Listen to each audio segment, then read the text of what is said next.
and was also a management consultant at McKinsey, where I also serve bank and insurance industry clients on strategy. So what I do now, basically as a lawyer, is I help companies to buy and build fintech and insurtech businesses from the startup phase to exit. So just a little bit about Mayer Brown, if you're not familiar with our firm. We are a large international law firm and really have a global team focused on the financial services and insurance industries. We are located in key commercial financial service centers such as New York, London, and Hong Kong. And we advise all types of financial institutions, from banks, asset managers, insurance companies, brokers, and of course technology companies in connection with fintech, insurtech type of transactions. I guess very much like what Matt was talking about, his Deloitte team does. So here in Silicon Valley, we're really proud to say that we've worked with numerous Israeli companies and entrepreneurs, and worked with a lot of investors as well, investing and buying Israeli companies. So I've been lucky enough to have gone to Israel in business several times, and I know that you're locked down right now. So best wishes to all of you on that front. All right, thank you, Paul, for that. You mentioned Joy is here. Hi, Joy. Hi, everyone. Great to be here virtually. Hope everyone is doing well. I am an associate at Mayer Brown. I am based in our Washington, D.C. office. I see that my colleague, Steve Kaplan, is also on the line, and I'm sure he's happy to answer questions too. Right now, I am also enjoying the smokiness here in San Francisco, California. So I am in the Financial Services Regulatory and Enforcement Practice Group. Our group generally counsels clients ranging from your traditional financial institutions to smaller consumer lenders on regulatory compliance matters. We assist with government investigations, and we also advise on transactions that might implicate regulatory considerations. My own practice over the past few years has been mainly focused on consumer financial services. And I split my time between helping companies develop compliance programs that address consumer financial protection laws to help meet the expectations of regulators.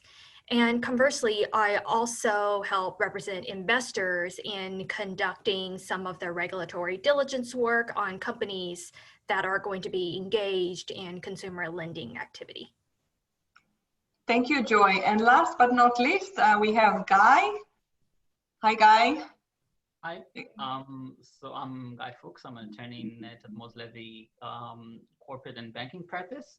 As Tamar previously mentioned, we have vast experience in financial regulation. Our experience includes legal advice for all types of payment services and products, including credit cards, digital payments, mobile payments, virtual currencies, and other payment methods.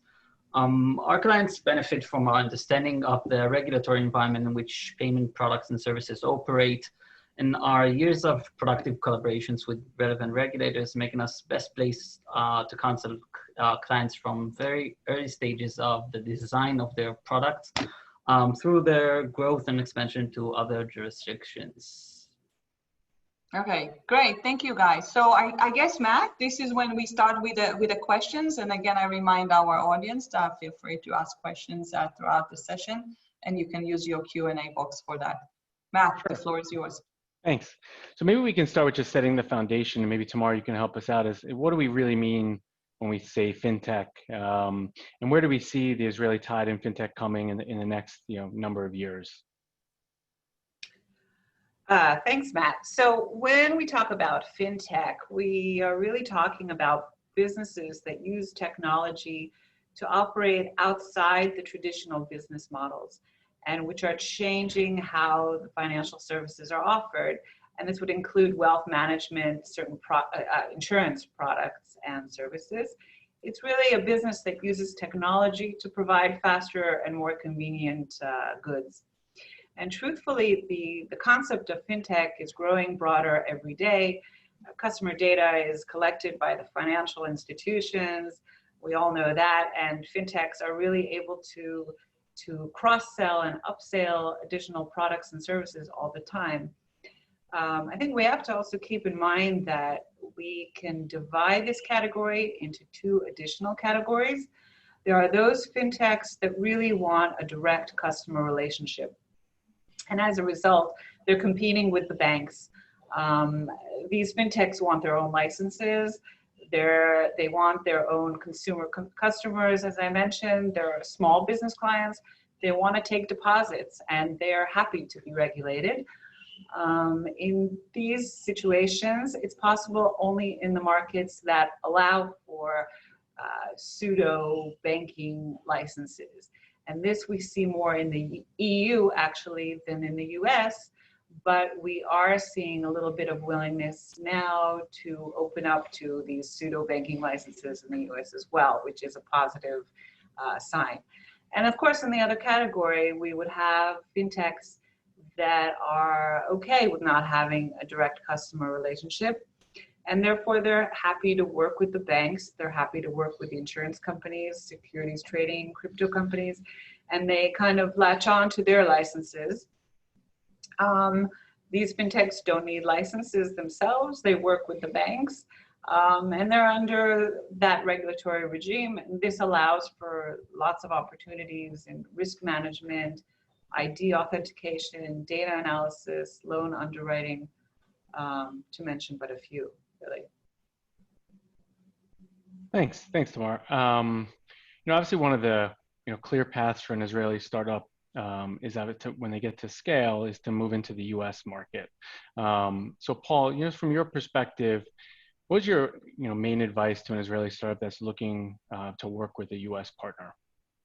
Yeah, I'm going to assume from the question that we're really focusing on, like you said, an Israel company coming to the U.S., working with a U.S. partner, financial institution, or otherwise through some sort of strategic alliance, which can be in the form of a sort of a contractual strategic alliance or a combination with like an investment as well, or a joint venture. There's all different varieties of type of strategic alliances that you could end up building with a U.S. partner. One where it enables you to get market access as an Israeli company. Perhaps it's something more of a service contract where the Israel company provides some sort of technology, software, or whatnot to patch onto a U.S. financial institution's legacy systems already. But just a few pointers. And some of these are obvious. Like making sure that your products and services comply with U.S. financial services regulations. And as Tamar said, it seems like in Israel, many of the fintechs already understand this, are willing to go get their licenses and things like that. Joy, my colleague, is going to talk more about just financial services regulations in the United States a little bit later.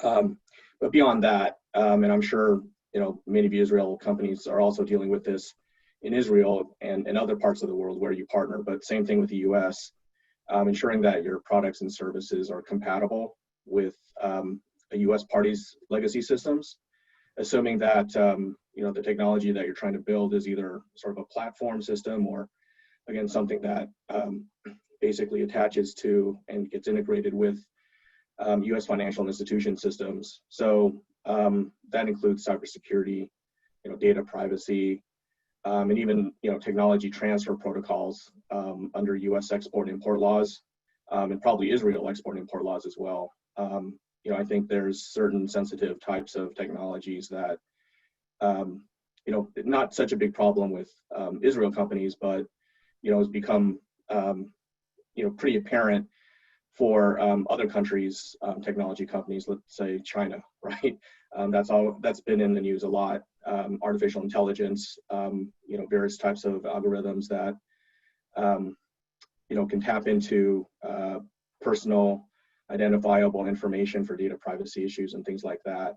So those are issues to at least keep in the back of your mind, because Israel is still outside of the United States and considered a foreign company. And then, and again, if any of you Israel companies have already started dealing with U.S. partners, you'll probably have encountered the US procurement process by many of these large financial institutions, which by definition is very conservative when it comes to integrating systems or integrating software within legacy systems. So, you know, that just an area where probably you want to be patient and understand that there's a lot of protocols that a US financial institution really needs to follow with respect to being able to either pilot, you know, a technology that you like to introduce or to actually implement the technology, just both from a financial services regulatory perspective and a bunch of due diligence on cybersecurity and again on data privacy. Those seem to be the hot points. You know, another area that I think is just worth mentioning, especially when it comes to partnership, is really the co-development of intellectual property, and you know, who owns that IP during that development process, and especially as well, like who gets to keep the IP after the partnership is over. And those are really complicated issues that you know is really inherent in any type of alliance deal. But when you kind of have the element of cross-border between Israel and US involved, different jurisdictions, different you know, potentially different laws on treatment of IP, then it's something that you know, people probably need to spend some time on. And again, I think that requires some patience in dealing with these issues. So it's not something that usually can get done very quickly. And of course, you know, exit rights, when you do, you know, you always hope for the best, but prepare for the worst, as they say, right? So being able to deal with, you know, potential situations as to how your contractual alliance can smoothly exit if it's no longer working. And then just a quick word, you know, so this is kind of a broad-based question, but, you know, in terms of negotiations with like a US financial institution strategic alliance, for example, as I said before, it really requires a lot of patience. I mean, I think this probably is with any kind of financial institution, but, you know, most of these banks and financial institutions that have been around for a while are very conservative when it comes to preserving capital and guarding against potential threats to their systems and, you know, people and IT driven. So, you know, for an Israel startup, it's really, you know, I think you can go a long way by demonstrating that you understand this process, not to be too frustrated about it. You know, understand, you know, there's going to be legal provisions like indemnification, limitations of liability, and things like that that seem like, you know, gobbledygook, and you don't think it's that important. But you know, people do spend a lot of time on those things. So my advice really is to just follow the guidance of your professional advisors, because they can tell you sort of what really is important and can be negotiated, and you know, and things that probably can lead to the professional advisors to fight it out. It's interesting, Paul, because one of the, you know, kind of phrases that we really believe in is for a fintech company is to really embrace the fin. And what we really mean by that is, you know, exactly what you described is, you know, the tech part of a company is what makes an interesting, you know, business idea and gives you a competitive advantage in the market. But for a fintech to be, you know, sound internally in terms of internal controls and governance and regulatory compliance, it's not just a compliance exercise. We believe it really helps propel growth because it, you know, then you're able to be a really attractive partner to work with for a large financial institution, particularly in the US. So I completely agree with kind of everything you had described there. That's going to be a thing for us too. Embrace the fin. I love that. Yeah. Well, don't use it yet because we're coming out with a thought piece that, you know, so it's a little preview for everybody. Okay. So Tamar, you know, we talked a little about the US, and that's obviously our focus for today. But you know, we would be remiss in not mentioning the peace agreement deal with Israel and the UAE. And what do you think the impact is for Israeli fintechs and the ability to scale in additional geographies is? Well, first of all, thank you for asking that question, because yeah, this is a very exciting time here in Israel with the UAE, and the possibilities are seemingly endless. It's interesting because there was a webinar last week, yet another webinar.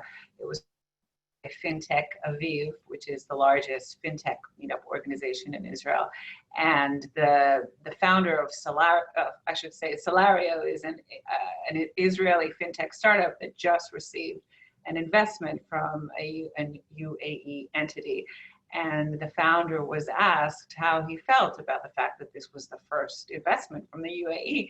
And he very honestly answered, this is not the first investment from the UAE. In fact, there have been investments for a long time in Israeli startups, and the only difference is now that it's all being publicized. So that's the first thing. There's been business going on between Israel and the UAE for years. It's not a secret, but now kind of have a formal okay. And that's what's so exciting about it now, the openness, the fact that we can pick up the phone and call Dubai. I've been on the phone actually quite a bit with Dubai, and it's really a lot of fun. Other than the funness part of it, it's also exciting because the fintech in the UAE is very sophisticated, and this is a tremendous opportunity to expand. The UAE generally, I'm not a huge expert on the UAE, but from what I have been learning, they've established and developed IT and technology companies through specialist free zones and financial markets and trading in Dubai International Financial Center and the Abu Dhabi Global Market. Dubai is a hub for the whole Gulf region, and scaling in additional places is the way to go. I mean, Dubai is also a hub for Europe, so it's an incredible opportunity for an Israeli entrepreneur. I would also mention that the UAE has adopted some of the most globally recognized regulation standards to help fintech penetration, and there's a very pragmatic approach to cherry picking international standards. For example, there are sandboxes. So this would also seem to make the UAE particularly attractive. And I would mention that also that tomorrow there's another normalization agreement which is meant to be signed with Bahrain. And Bahrain, another country in the Gulf, for those of you who don't know, located near the UAE. And they are also well placed at the forefront of regulatory reform. So yes, you would have been remiss if you hadn't asked. Asking. It's very exciting, and now we can look back to the U.S. in this webinar. Yeah, and hopefully better airline options when we're traveling to Israel from the U.S. I hope. Absolutely. When we fly. Yeah. Yes. So this is a question for the group, but for anybody that wants to jump in. But given the COVID situation, I think it's propelled some of the fintech verticals in adoption and expediting some of that digital adoption. But where are you guys seeing the most opportunity, and what COVID has really expedited, and the strong opportunity in the U.S.? Paul or Tamar, anybody really wants to jump in on that one? Yeah, maybe I can start the ball rolling on it. Obviously COVID-19's really accentuated, the need and desire of consumers to conduct, e-commerce. And, it's really showing the rise of the digital consumer, by necessity, but, the seeds had already been planted. But, I think what consumers really are looking for, obviously, is convenience with, their financial payments, and really transparency as well, so they understand what's going on, and of course fairness, and so they do want to know and make sure that their financial related transactions are being taken care of and are protected.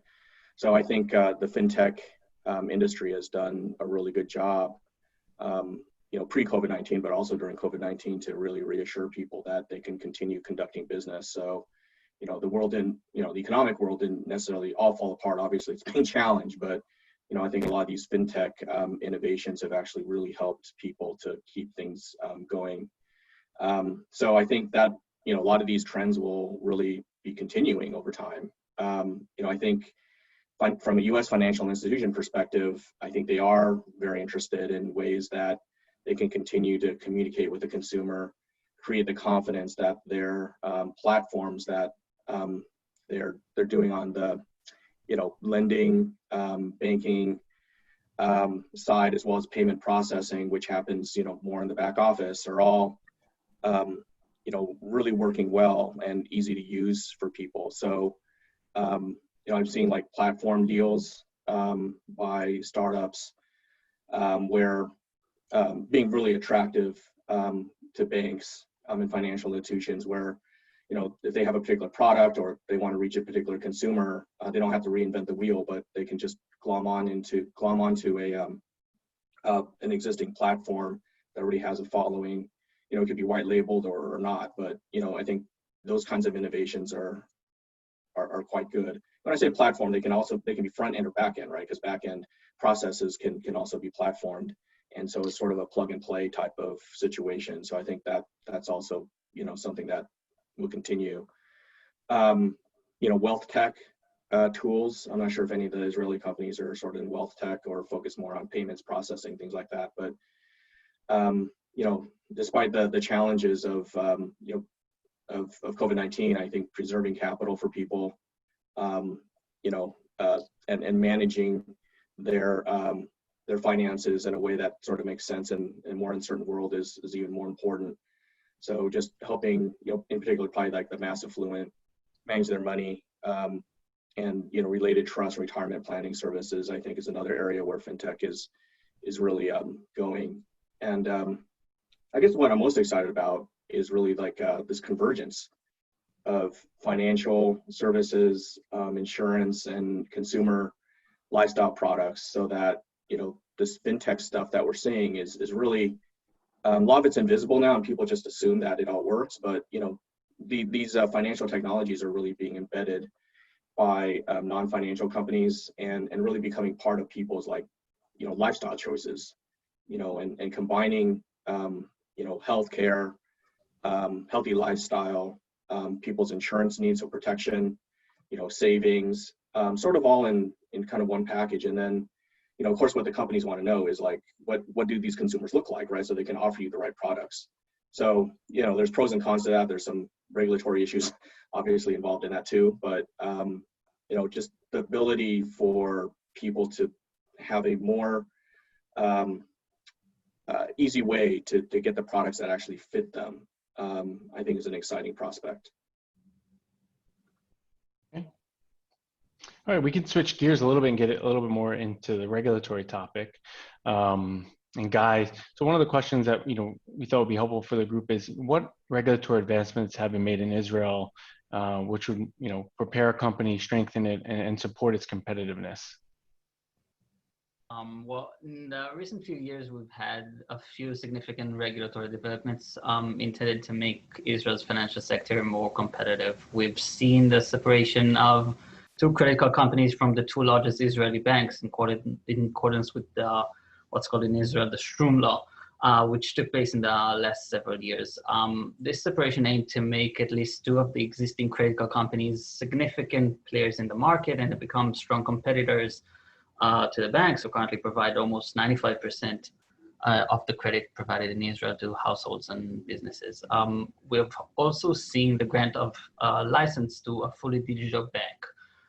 This is the first banking license granted in about 40 years in Israel, so that's kind of a big thing. The supervision of banks also provided quite extensive regulatory relief to this bank, trying to help its establishment in the Israeli market. Another development is Israel now taking its first step in establishing open banking. This initiative aims to expand banking information to new entities and also for new users of existing entities who handle most of our funds and will continue to do so in the foreseeable future. I think it is set to encourage technological developments in the financial sector as well as in other arenas.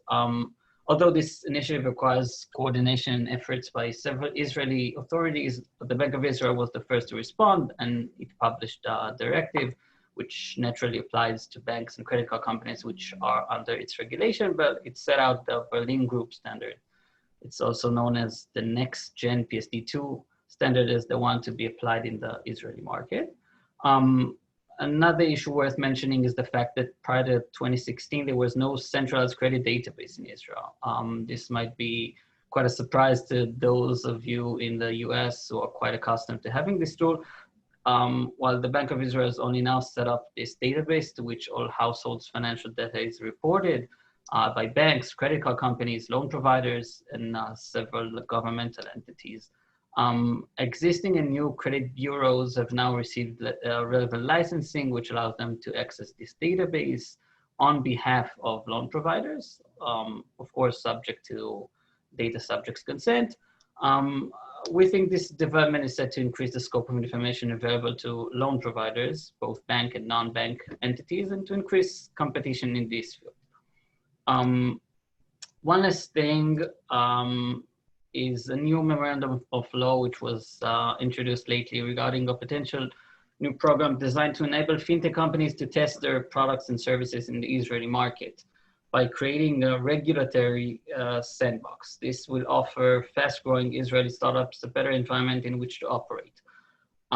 This initiative will be led in joint efforts by the Bank of Israel, the Capital Markets Authority, the Israeli Securities Authority, and the Anti-Money Laundering Authority. As we understand it, selected fintechs companies would take part in this program, which initially would run for about 2 years, based on factors such as their level of innovation, expected benefit to consumers, risk involved, and impact on competition in the financial system in Israel. That's pretty much the 4 top significant regulatory developments we can talk about. Great, thank you. So Joy, when we think about an Israeli startup considering a move into the US, what sort of regulatory considerations should they start thinking about? And I know it's a very loaded question, so I'll rely on your expertise to narrow that down for the group. Sure. So one of the regulatory considerations, thinking big picture, is it's important to understand all the key players involved in the US regulatory framework. There are a lot of different parties, so a company would have to consider satisfying regulators at both the federal level and at the state level. At the federal level, you would have the Federal Reserve, the FDIC, the Office of the Comptroller of the Currency, so the OCC, as your traditional bank regulators. But even for a non-bank entity, those companies would need to satisfy the regulations of the Federal Trade Commission, which was originally set up to promote fair business practices. But the FTC also has Consumer Protection Authority to the extent that the business interfaces with consumers.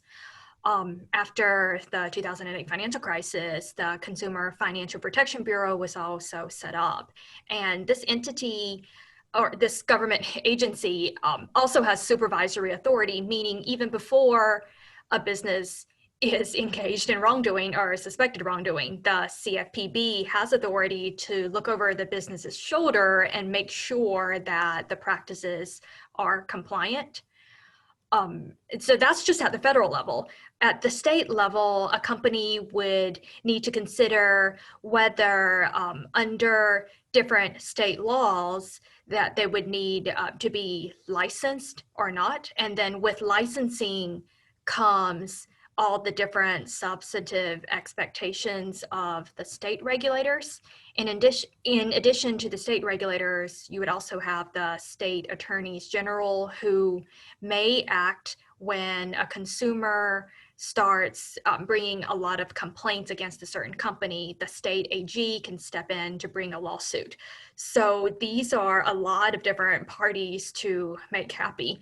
Just to give an example, if a state opens up a sandbox and a company starts to experiment what works, what doesn't, that doesn't necessarily mean that they would be protected against actions brought by a different regulator.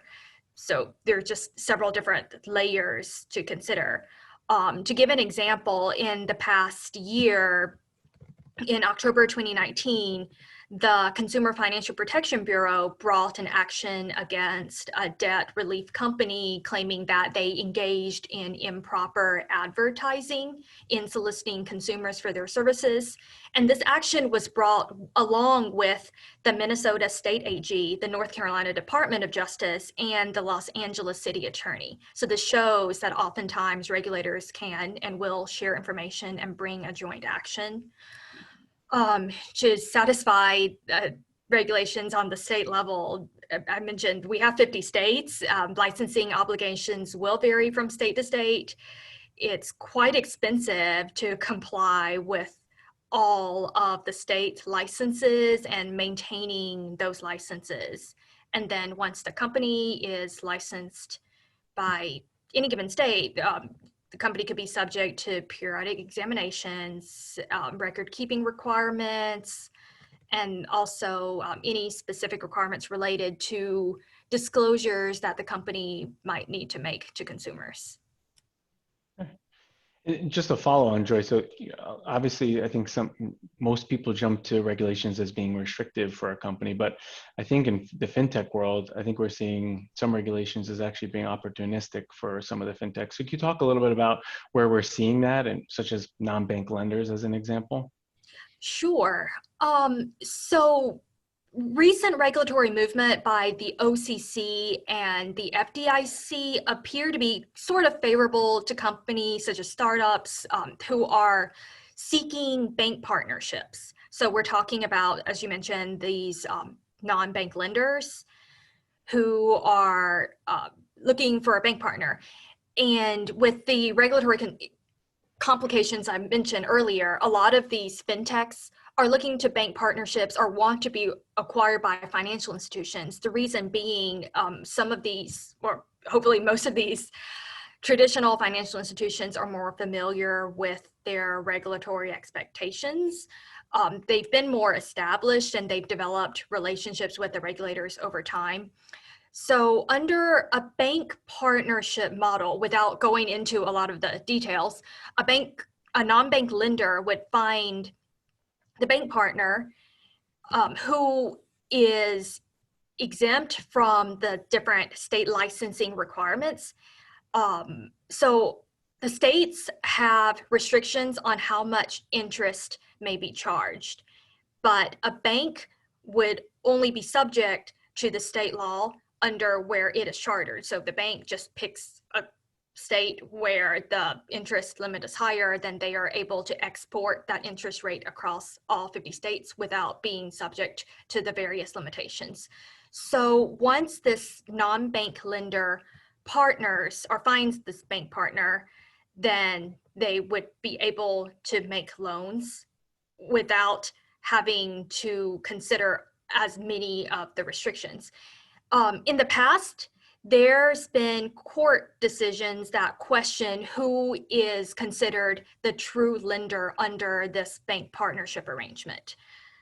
In 2015, the Second Circuit decided that a non-bank lender can't just partner with a bank, essentially renting the charter of the bank and using the bank's name and charter to avoid state interest rate limits. But as I mentioned earlier, recently, the OCC and the FDIC have passed regulation that try to address this issue in a way that might be helpful to non-bank lenders. The regulation is still being challenged today, and a non-bank lender wanting to enter into this partnership will still need to think through the complexities of this arrangement. But the fact that there has been regulation in this area shows that regulators understand that it's becoming more common for fintech startups to partner with banks, and regulators seem to be moving in a direction that would help this arrangement. Great. So moving on to capital. So Paul, you guys obviously have a lot of experience in assisting startups in raising capital. Can you talk about what an Israeli startup should think about when trying to raise capital from a U.S. investor? Yeah, there's a lot of issues to think about, obviously. You know, since we're running a little bit short on time and we want to have some Q&A, I'll try to keep this pretty short. But, you know, one distinction is really to really recognize the difference between a traditional venture capital fund from the U.S. versus a strategic U.S. investor, like a financial institution. And I know in the Israel market, you also have, venture capital funds within the Israeli market and probably local branches of U.S. venture capital funds as well. So I'm going to talk more from the perspective of like a U.S.-based venture capital fund and a U.S. financial institution. So if you're looking to raise capital from a traditional U.S. venture capital fund in a traditional way, many of these venture capital funds, as you may know, are reluctant to actually invest their venture capital funds in a non-Delaware corporation. So, an Israel domiciled fintech could pose a bit of a problem initially off the bat. It doesn't mean it's insurmountable, but it's something that some venture capital funds faced with a bunch of choices probably wouldn't be their first choice unless the Israel company converted into a U.S. Delaware corporation. And it's not that difficult to do, but it does take some effort. For a strategic investor, and you've probably seen this, I think they have a little bit more flexibility entering into a foreign, Israel market, for example, and making an investment, especially if they already have, operations in Israel. So just quickly, if you remain an Israel company, then the U.S.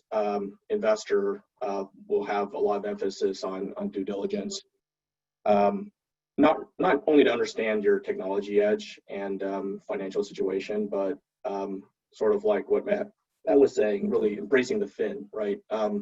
Compliance with law, corporate governance, strengthen relationships with employees, suppliers and customers. And then, if you are really have a plan for international expansion, your ability to operate outside of Israel.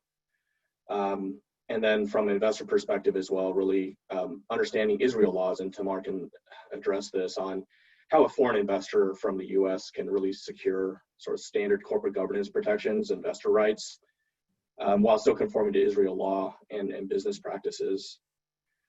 So for those companies that want to do, a more traditional venture capital funding from U.S. because they're looking to either get, U.S.-based capital or reputation building for the U.S. market by having U.S. capital, then, you establish an operation in Delaware.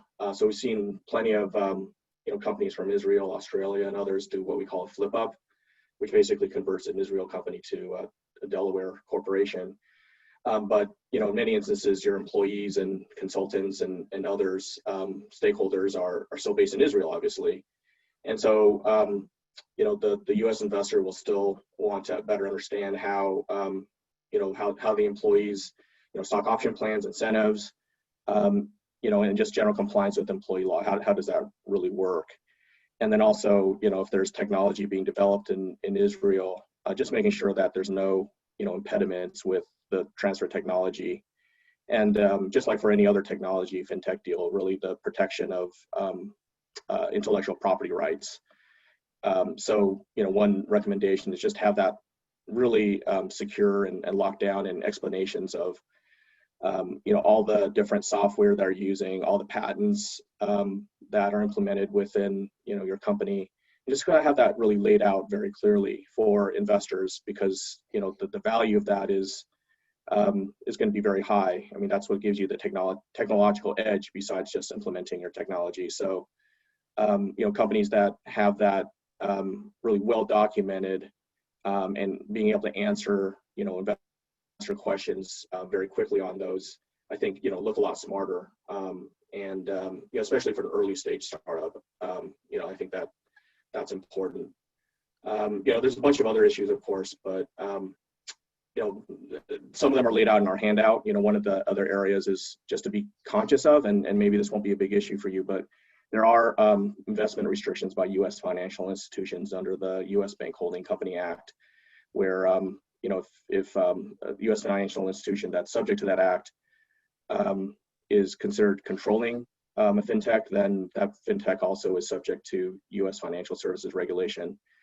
under the Bank Holding Company Act. So it's something you probably, as an early stage startup, you don't really want to do. So just something, again, to be sensitive about, and why maybe some US financial institutions can't take a super big stake in your company, or maybe even be prohibited from investing in your company. So again, just so you have the context.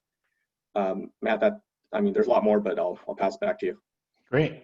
So Tamar, quickly, so we can open up for Q&A, but what are some of the key differences in capital raising between US and Israel that you'd want to call out, whether it's cost of capital or sources, anything that you would like to call out to the group? Yeah, sure. So in terms of the VC raises themselves, you would typically see the deals in Israel very similar to the ones you would see in the US. So the documents are structured very much along the same lines. The attitude is the same, and so there wouldn't be a huge difference there. I would say that one difference that we do see is that the funds that we raise tend to be more diverse, whereas in the United States, I think the sources would be more American. In Israel, you'll find financings from Europe, the Far East. Japan has taken a really strong interest in Israel in the last few years. Of course, the United States, and of course the Gulf, which we mentioned. And it's interesting that this is not a coincidence. The Israeli government has actually been encouraging this diversity for quite a few years now, in the attempt kind of to not be dependent on one particular source. Paul mentioned one thing that I'll just pick up on a little bit in terms of the IP protection. Israel has a very sophisticated government incentive program. The Innovation Authority is very active and provides funds to early stage startups, which a lot of the startups take advantage of, but it comes at a price. There are limitations on the IP, on the transfer of IP, on manufacturing rights. And it's not that these aren't, you can't overcome them. You can overcome them. It comes at a price. But the issue itself is unique to Israel, and we typically have to help our clients overcome if they end up expanding to the States. I think you mentioned the valuations. Israeli startups are, I would say, typically valued at less than the valuations that similar companies would get in the United States, and this could be quite significant. And I would also say that Israeli companies, if they're looking for seed money, would probably do best to look locally, just because the VCs outside of Israel, United States in particular, would tend to, they prefer to make a decision on investing based on objective data such as revenue and growth. And that's not to say that Israeli VCs don't look at that, but it's much more difficult for startups to raise early rounds outside their home territory, where the bet is more on the team, the emphasis is on the team. Certainly COVID hasn't helped that kind of face-to-face meetings and feeling comfortable with what you're investing in. And at an early stage, there just isn't enough data to support the objective standards that the US would want to look at. So over to you. Great. So we can open it up for any questions the group has. You can either submit through the chat, or you can just, I think you're able to unmute yourself and you can ask the question that you may have. I think Shmuel Ben Tovin just raised his hand for a question. Shmuel, you can ask your question. Yes, I'm sorry that my camera is faulty, so you won't be able to see me. Hi, everyone. First of all, I would like to congratulate the California-Israel Chamber of Commerce for putting this event together. I think it has raised many interesting issues. In way of introduction, I chair the Fintech community of Israel, which is the largest NGO in Israel that deals with Fintech. And the weird part of it, and don't laugh, is that the office of Tadmor is one of the founders of our association. And we have met many of the senior partners there during the years, but both Tamar and Guy I have not met before. So it's a good opportunity to meet some Israeli colleagues through California. So we hope that we'll have a chance to discuss with them. We just had a seminar together with Tadmor about 3 weeks ago about open source in banking, together with your partner, Aviad Lachmanovich, and we have dealt with other partners in the firm. And of course, we are very, very happy to meet the international partners and put them in our loop. Thank you. But I did see you, I have to say. Excuse me? I said I did see you on the webinar, so I do know who you are. Okay, thank you. I hope that we'll meet in person shortly. Yes. Thank you, Shmuel, for this comment and kind words. I also want to mention that the CICC, the California Israel Chamber of Commerce, will hold a pitch to customers, to financial institutions, for Israeli companies or Israeli startups that are in cybersecurity, like fraud identification and authentications and so on. So if there is anyone who is interested to learn more about this initiative that we are currently receiving applications, can be in touch with us separately. Okay, do we have any other questions from the audience? Otherwise, I'll let Matt continue with the questions that you prepared. Sharon, that was all the questions we had prepared. So if there are no questions, we can, unless anybody has a topic that they wanted to bring up from the panel. Okay. We have about a few more minutes before the end of the hour. So I really want to thank all of you for participating with us today. As I mentioned, this session is being recorded. And is also being broadcast live as we speak on our Facebook channel. Before we say our goodbyes, any last remarks or closing statements from our speakers today? Maybe we'll start with you, Guy.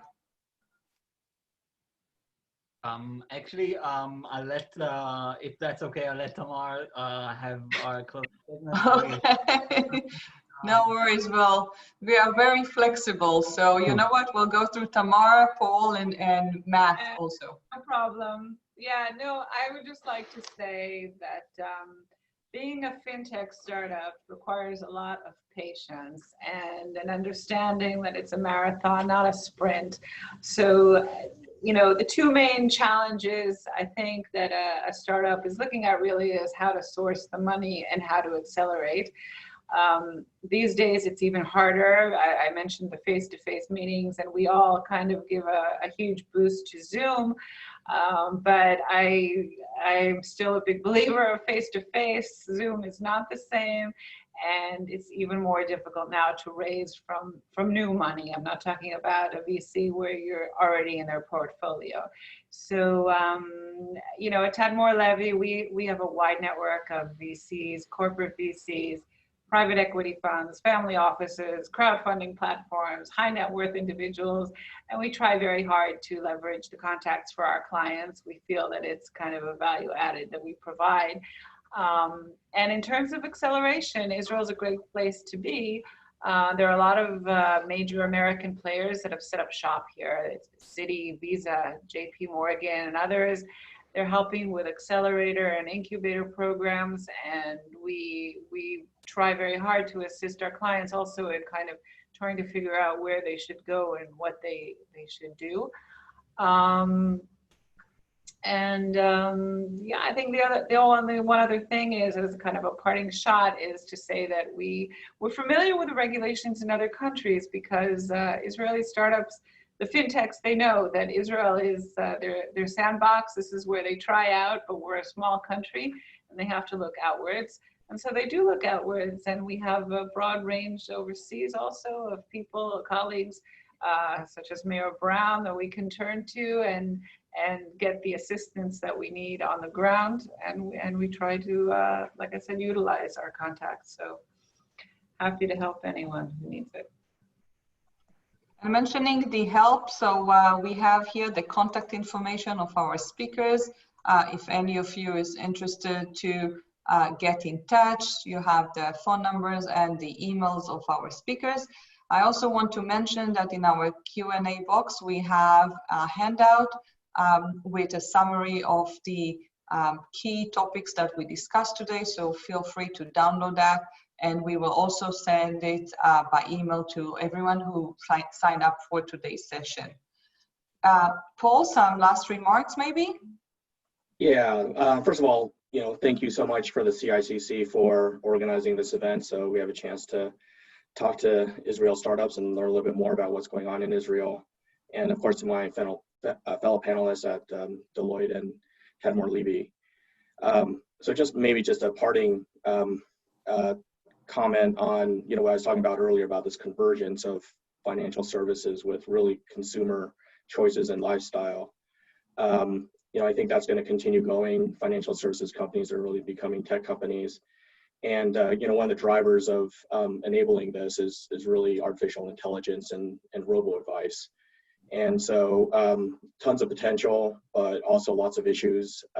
It'd be interesting to hear how the regulatory sandbox in Israel is handling issues like that with respect to, making sure that, this type of AI is not discriminatory towards, consumers. But I think there's going to be a lot of issues there, but also lots of opportunities. So it's a space to watch, in my opinion.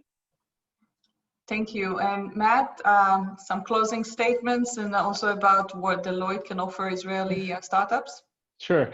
Yeah, like Paul and Tamar, I think this is a really exciting time for fintech companies, not only in the US, but globally, and those that are able to continue to leverage their technology and pivot at the opportunities that are unfolding. I think it will, that's what those that are going to be the quote unquote winners in the short term, and then the long term, those that are building the most sustained and cutting edge technology, obviously. At Deloitte, like I mentioned, I think one of the the biggest value propositions that we can bring specifically to an Israeli startup is that we are serving our Israeli startups both from on the Israeli front as well as complementing with U.S. resources, and obviously our U.S. firm is quite large and impactful to our clients. So bringing the two teams together to serve our current Israeli clients and those that are looking for services, obviously I think we bring a competitive edge to the marketplace. So looking forward to hearing from you, and thanks again to the CICC for hosting us. Thank you so much, Matt, for managing the discussion today. Thank you so much to our speakers. Thank you for those who spent the last hour listening to this presentation. Once again, there is in the chat box handout, a booklet that we prepared for you. I want to also take this opportunity for those of you who celebrate to say Shana Tova. It's a Jewish New Year that is coming in just few days, and I really wish everyone a healthy, first of all, and of course happy New Year. Thank you so much for all of you for being here today. Have a good day. Bye-bye. Bye.